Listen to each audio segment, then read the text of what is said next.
Welcome to the Big Boss Arno channel and thanks for joining me on another episode. This episode will be my first Dragon Ball related video. This video will be a review video focusing on my favorite Dragon Ball movie, Dragon Ball Super Hero.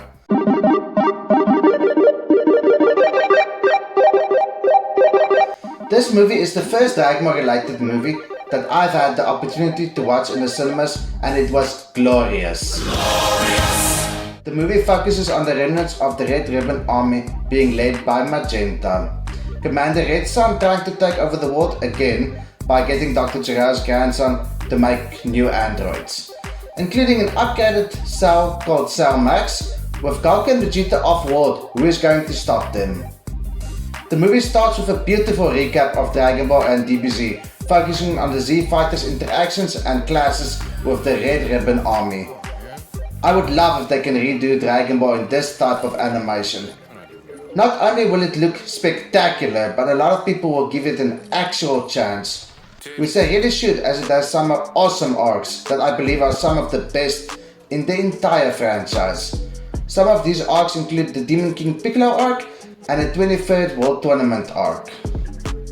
Magenta and his second-in-command Carmine are some very flawed individuals. Magenta shares some powerful genetics with his father, such as his height, body build and ego, while Carmine has an intense love affair with his hair and he just wants to be recognized for his efforts. Seems like a useful pawn to have. Neither of them gets character development throughout the movie, but they fit their purpose well, and seeing them get their just desserts in very entertaining fashions respectively is a fun time. Magenta gets taken out easily because of his ego. He was told that guns do not work on Dr. Hedo, after which he tries to take him out using a gun. After Dr. Hedo gets up, Magenta meets his maker as Hedo poisons him by using his bee robot, while Carmine angered the wrong person and got beaten beautifully by her. Dr. Hedo is an interesting new addition to the franchise, with his hero complex and his genius capabilities, such as creating the Gammas. I would love to see him create more androids in the future, perhaps even for the Galactic Patrol, because they really need some stronger manpower, as shown in the Galactic Patrol Prisoner Saga. The Gammas are a great addition to the franchise, not only for the story, but for games as well. I am looking forward to seeing Gamma 1 team up with Piccolo, Gohan 18 and 17 in the future. He has a unique fighting style which is fun to watch, and he is a powerhouse. I would have loved to see him fight 17 in the movie, but I understand why they didn't include him in the movie. Having another Super Saiyan Blue level fighter would have taken away some of the tension in the final fights and some of the limited screen time from Piccolo and Gohan. Luckily they gave an in-universe reason for not including him in the movie and didn't just not address it. Piccolo mentioned that the army might know some weaknesses of 17 and 18 and use it against them. When Bulma brought 18 to help during the final battle, she said that she brought everyone she could find on such short notice. I think it's safe to assume that 17 couldn't leave the island on such a short moment, or Bulma didn't bother to go and get him because she was in a hurry. Gamma 2 had a quirky and funny personality in classic Toriyama fashion. I am so glad Akira Toriyama made so much more Dragon Ball content and trained Tora to continue the franchise after his passing. I am looking forward to seeing what he will do with the franchise moving forward. Gamma 2 was a breakout star in the movie. His fights with Piccolo and his role in the fight against Cell Max was very fun to watch. His heroic death was sad, and his ultimate attack was badass. It played a major role in Piccolo being able to hold out against Cell Max and for him to get some nice shots. Both the Gammas are definitely post-Broly arc Super Saiyan Blue, Goku and Vegeta level.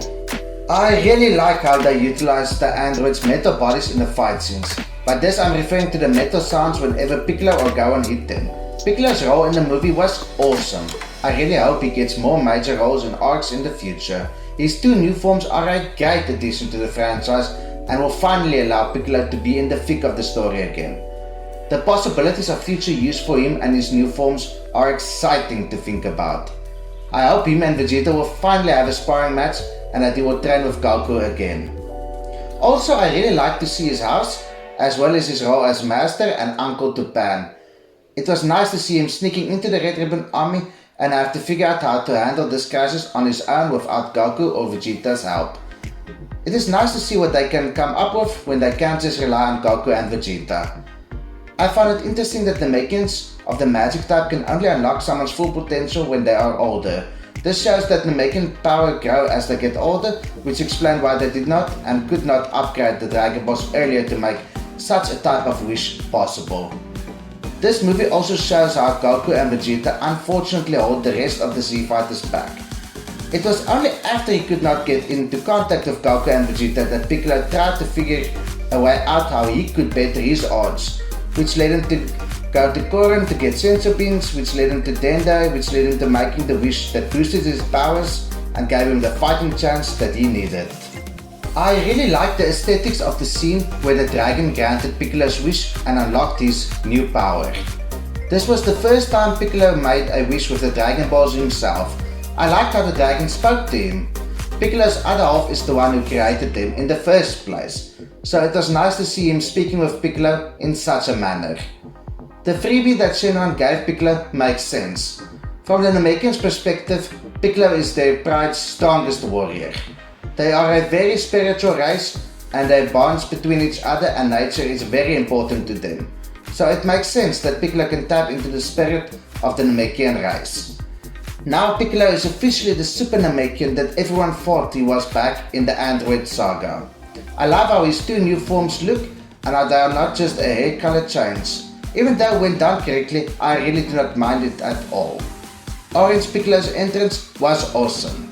How the fight with Gamma 2 ended after that was funny, and his fight in the Orange Piccolo form against Cell Max was brilliant. Finally seeing Goten and Trunks age up is nice. I just hope they begin to train after this fight, because they couldn't fuse properly, or it even seemed like they couldn't turn Super Saiyan anymore, because they only tried to do it after they fused. Unlike Gohan or Piccolo, they were completely fresh in the fight against Cell Max. This was the first time in Dragon Ball history that a failed fusion helped. That scene was entertaining and funny when they used him as a wrecking ball to crack Cell Max's skull. Krillin using a destructor disc and solar flare was awesome to see in this animation style.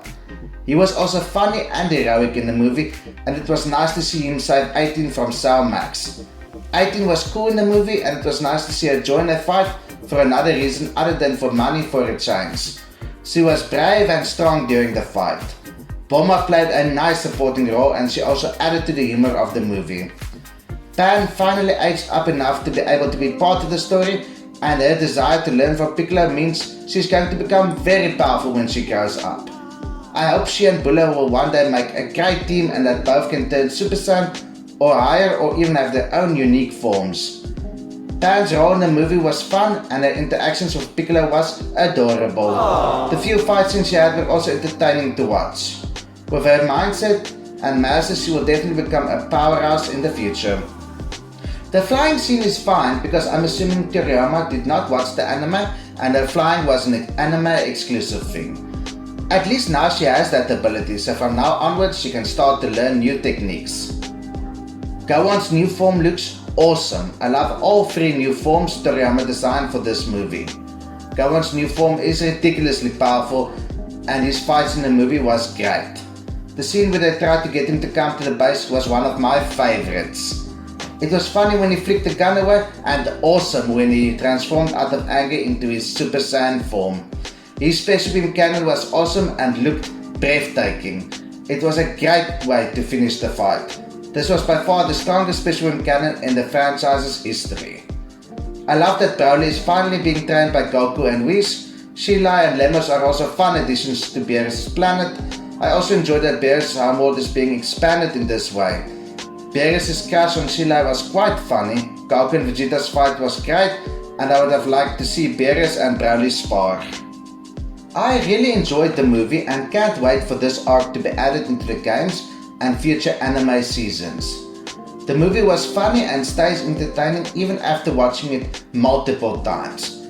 I love the animation style and hope they can keep making movies that focus on other Z fighters in this style. There is a lot of room for more content in the Dragon Ball universe. I give the movie a 9.7 out of 10. This was my favorite Dragon Ball movie by far, and it did a lot of things that I've wanted to happen in the franchise for a long time.